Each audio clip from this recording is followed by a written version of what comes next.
салом бинандагони гиромӣ, барномаи хабарию таҳлили ахбори озодӣ. Мо бо ҷамъи ҳамкорон дар тоҷикистон ва Прага шуморо бо хабарҳо аз тоҷикистон ва ҷаҳон шинос мекунем. имрӯз чоршанбе 12 август аст. Чанд мавзӯи асосии нашр. нархҳои 2-3 баробар гаронтари тарбузу харбуза дар мавсими имсола. муштариҳои бозорҳои душанбе ба қавле аз назди об ташна бармегарданд. тарбуз аз 20 боло ай дар инҷа то 50-60 сум аст. харбузарам ай 25-30 боло ай. баҳс ба додгоҳ рафт. соҳибони манзилҳои тахрибшаванда дар маркази Хуҷанд мегӯянд ҷуброне ки ширкати сохтмонӣ пешниҳод кардааст ғайриқобили қабул аст. вақте аввалин бор бо сохтмончиҳо вохӯрӣ гузаронидем, онҳо ба рӯям негариста гуфтанд ки мурда меравӣ. ман ба ҳеҷ куҷо намеравам, инҷо ватани ман аст. дар муддати камтар аз 3 соли гузашта мақомоти расмӣ бештар аз 4500 нафарро аз ҳаққи шаҳрвандии Русия маҳрум карданд. дар байни онҳо тоҷикон ҳам кам нестанд. дар чилаи тобистон бозорҳои душанбе ва атрофи он ҳарчанд серхаридоранд, вале зоҳиран бисёр муштариҳоро нороҳат мегузоранд. нархи меваи серистеъмол ва сунъатии тобистонаи мисли тарбузу харбуза дар қиёс бо соли гузашта 2 то 3 баробар афзоиш ёфтааст. ин дар ҳолест ки барои бисёр қиши аҳолӣ маҳз тобистон як давраи маҳдуди истеъмоли меваву сабзаҷоти сервитамин дониста мешавад. имсол чунин нест. тоҷирон омилҳои берунаи мисли афзоиши нархи сӯзишвориву номусоид омадани вазъи ҳаворо баҳона меоранд. барот Юсуфӣ ва Алишер Зарифӣ аз нархи бозор гузориш медиҳанд. теппаҳои тарбузу харбузаро имрӯзҳо дар ҳама бозорҳои тоҷикистон аз ҷумла пойтахт шаҳри душанбе ва атрофи он бисёр мебинед. аммо мардум мисли солҳои пешин ҳар рӯз ба харид намеоянд, зеро қимати ин навъи полезӣ дар бозорҳо бисёр боло рафтааст. тарбуз имсол элнобод ай 35 сум ака сар мешавад, данғара боша ай 25 сум сар мешавад. харбузои ӯзбекистон ай 40 сум ака сар мешавад.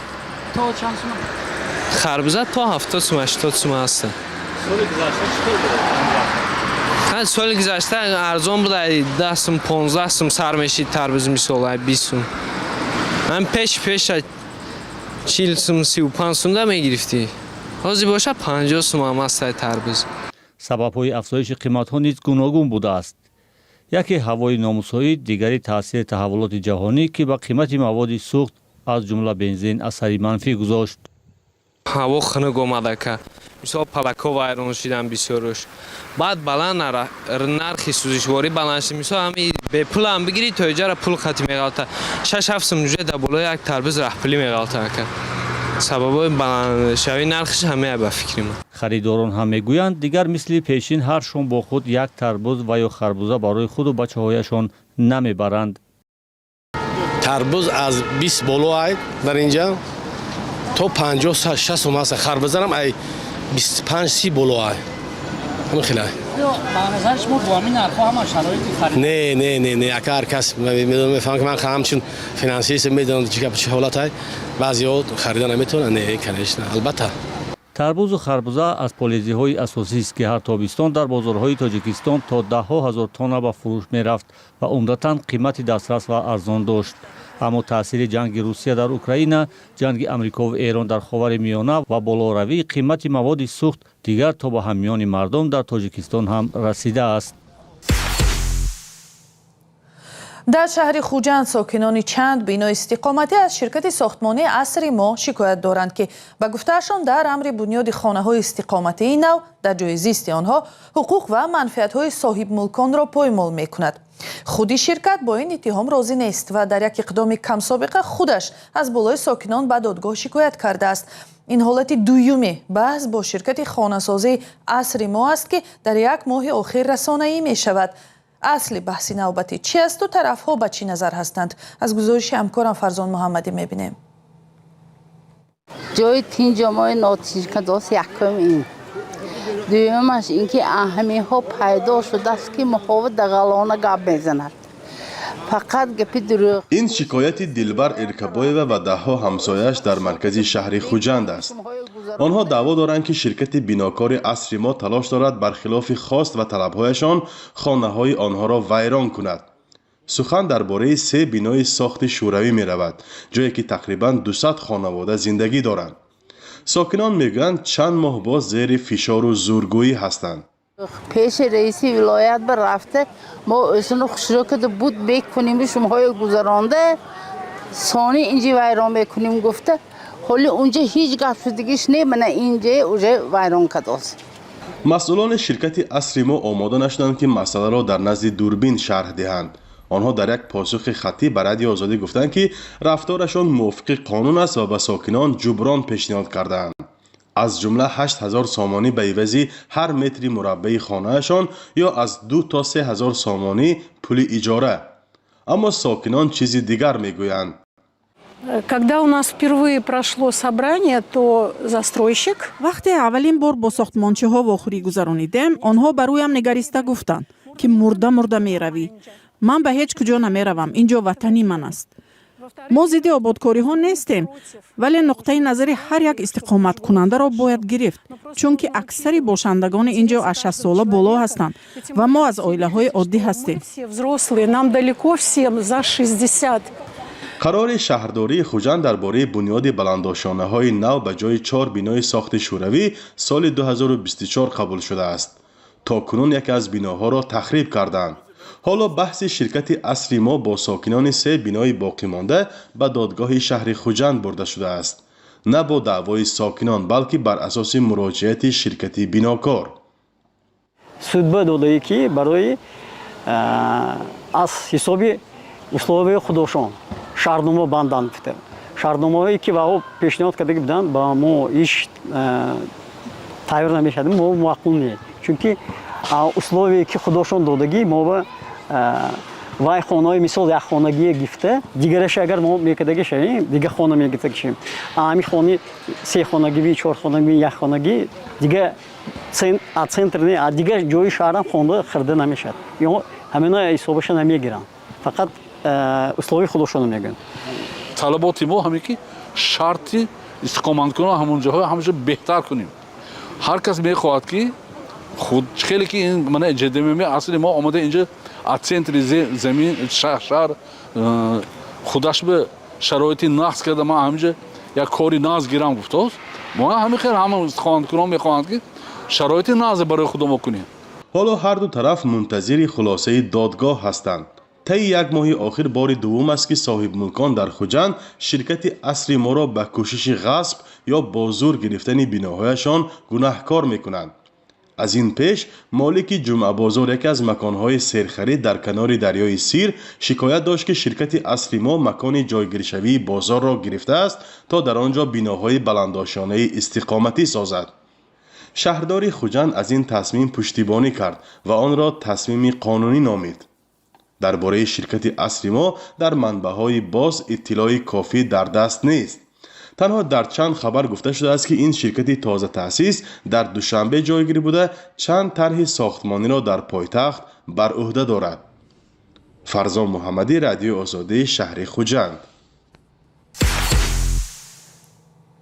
یک افسر نیروهای مرزبانی تاجیکستان هنگام آببازی در کنار دریای پنج در ناحیه شمس‌الدین شاهین غرق شده جان داده است. مقامات در این باره هیچ اطلاعی نمی‌دهند، ولی یک منبع رادیو آزادی در نهادهای انتظامی ولایت ختلان به شرط فاش نشدن نامش گفت کاپیتان جهانگیر دولتов 26 سال داشت. حادثه روز 6 август در دره زربوز ناحیه شمس‌الدین شاهین رخ داده.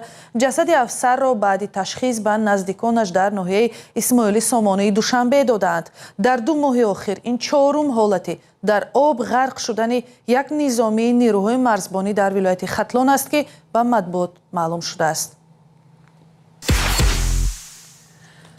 در مدت کمتر از 3 سال گذشته مقامات رسمی بیشتر از 4500 نفر را از حق شهروندی روسیه محروم کردند که در بین آنها شمار تاجیکستانی ها هم کم نیست. تقریبا نصف این مردم در 1 سال گذشته و بعد از سالهای دراز زندگی در روسیه аз ҳаққи шаҳрвандӣ маҳрум карда шуданд. ҳамзамон ба онҳо гуфта шудааст ки бору бандашонро бигиранду ба ватани аслии худ баргарданд. ҳамкорам Тоҳири Сафар ин мавзӯъро пайгирӣ кард ва пеш аз барнома аз ӯ нахуст пурсидам ки сабабҳои аслӣ аз дасти масалан як тоҷик гирифтани шиносномаи русӣ чӣ будааст. آماری تازه درباره محروم کردن خارجیان را ویاچسلاو ولودین رئیس دومای دولتی روسیه روز 11 آگوست اعلام کرده و سبب‌های آنها را نیز یک یک برشمرده است. وبسایت دومای دولتی از قول او نوشته است که بیشتر از 3000 نفر را با قرار دادگاه‌ها و برای جنایت در خاک روسیه از حق شهروندی محروم ساختند. شناسنامه 400 نفر را هم برای آن گرفتند که خود را در کمیسریات‌های نظامی روسیه ثبت نام نکردند تا در صورت ضرورت مثلا به جنگ اوکراین بروند. واقعا یکی از ویدیوهای مقامات روسیه سال 2024 نشر شد و نمایشکاران در آن ویدیو به یک جوان تاجیک میگفتند که شناسنامه‌اش را باید سپارد و به وطنش برگردد و همین ویدیو یکی از پربیننده ترین ویدیوها در میان مهاجران آسیای مرکزی و به خصوص مهاجران تاجیک در یوتیوب شده بود. در این ویدیو دیده می شود که چگونه پس از شنیدن شرح افسر اداره مهاجرتی روسیه جوان تاجیک با علم برای شناسنامه روسیه‌اش میگیرد و قول ویاچسلاو ولودین رئیس دومای دولتی در 300 مورد دیگر افراد محروم شده از حق شهروندی روسیه به عمل و یا حرکت‌های دست زدند که برای امنیت روسیه خطر داشته است، اما معلوم نیست این مردم چیکار کردند.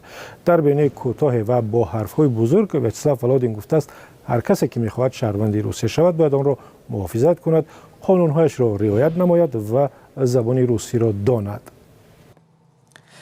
سوال دیگر از همکارم این بود که آیا آماری دقیقی درباره محروم شدن شهروندان تاجیکستان از حق شهروندی روسیه وجود دارد و اگر چنین است شناسنامه‌های چی قدری از آنها را برای ثبت نام نکردن در کمیسریات‌های نظامی از دستشان گرفتند؟ بله خیرامان، آمار دقیق و علیحده وزارت امور داخلی روسیه درباره محروم شدن زادگان تاجیکستان از حق شهروندی آن کشور وجود ندارد. وزارت فقط آمار عمومی را می‌آورد و هیچ چیزی درباره تابعیت این گروه مردم و به سبب کدام قانون شکنی یا جنایت محروم شدن از حق شهروندی روسیه را هم نمیگوید. از این آمار وزارت فقط فهمیدن ممکن است که چند نفر پس از سال 2023 بعد از قبول قانون نو درباره شهروندی روسیه از شناسنامه‌های روسی خود محروم شدند.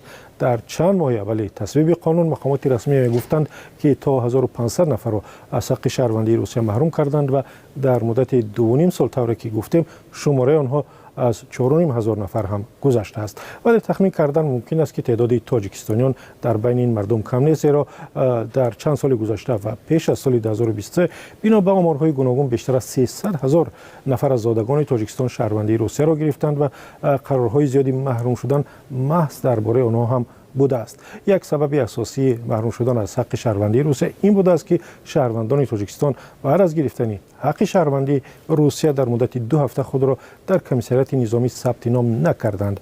بعد از قبول قانون نو در سال 2023 یک شرط حتمی پس از شهروندی روسیه شدن این است که در مدت 2 هفته در اداره‌های وزارت دفاع همچون نیروی ذخیره انسان باید ثبت نام شود. هدف ثبت هم آن است که در صورت ضرورت هر نفر از جمله زاده تاجیکستان را که هم تابعیت وطن خود و روسیه را دارد به جنگ اوکراین یا هر عملیات دیگری نظامی برند. اگرچه مقامات روسیه سال 2023 میگفتند که هدف از تغییر قانون درباره شهروندی روسیه سخت‌تر کردن معیارهای پذیرفتن خارجیان به صف شهروندان کامل حقوق این کشور بود، ولی سبب اساسی را همان جنگ اوکراین می‌دانند که روسیه برای پیشبرد آن به سرباز احتیاج دارد. آنگونه که می‌دانیم بعد از آغاز حمله روسیه به اوکراین صدها نفر از شهروندان تاجیکستان که تبعی روسیه هم بودند با زوری یا اختیاری به این جنگ رفته و کشته و زخمی شدند. تشکر از همکارم طاهری سفر که درباره محرومشوی مهاجران و به ویژه زادگان تاجیکستان از شهروندی روسیه معلومات داد. بینندگان ارجمند اگر شما هم در این باره نظری دارید به سامانه‌های رادیوی آزادی در شبکه‌های اجتماعی نویسید. برنامه ما در همین جا به پایان می رسد. یادآور می شویم که خبرهای بیشتر در سامان اینترنتی ما با نام azadi.org است. در اینجا شما هم خبر و هم گزارش‌های ویدیویی رادیوی آزادی را دیده می توانید.